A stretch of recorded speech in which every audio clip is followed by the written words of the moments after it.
What I've seen about these so-called woke people on social media is that they actually think that they have knowledge, they think they have intelligence, they think that they're wise, just because they've watched a little video, a little 15-second video, or seen a little 20-word quote on social media.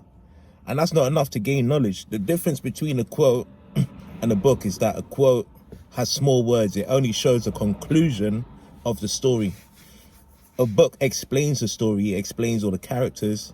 It might show things, proof to back it up. It might show statistics. It might show different things. Yeah? A quote doesn't do that. So how can you compare a quote to an actual book or a documentary? Yeah? There's people on social media running around saying that Jesus is fake. How would you know that Jesus is fake if you never even read 5 pages of the Holy Bible? Even Muslims read the Bible to compare the Bible to the Quran. That's how smart they are. So so they can argue. If they say that Christianity is not as good as the Muslim religion, they're going to read both. They're going to read the Bible and the Quran to compare. And that's what a smart person will do. So how can you think that you have wisdom because of a little quote that you saw?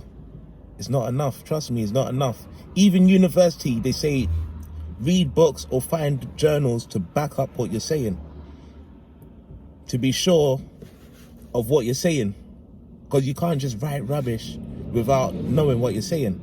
It's like these RIP posts. Someone might say RIP to this artist, and someone else is going to repost it. But how can you repost it without actually finding out if the person's dead? Now you've made a fool of yourself because you've reposted something, and 2 days later you found out that it was a rumor. Yeah, the first thing you should do is go on Google and check to see if it's actually factual. Yeah, you need real wisdom, not copied wisdom. Seeing a quote on social media is copied wisdom, because you're going to copy it, then you're going to say the same thing that you saw on social media, but you don't really understand it. What's the point in reading something that you don't understand? Yeah, that's why books are better, because when you read it, it's going to explain everything in full detail. So that's what people need to do. Stop running around acting like you know it all because of these quotes that you see. Yeah? And stop calling... That's why they can't argue. When they have a debate with someone, they're going to resort to insults because they don't even understand what they're talking about. Yeah, but their pride won't let them say, okay, I don't know what I'm talking about. So they're just going to resort to insults and call the other person ignorant. It's typical. But if you did have knowledge, you wouldn't resort to insults. You can explain to the other person how you think what you're saying is true.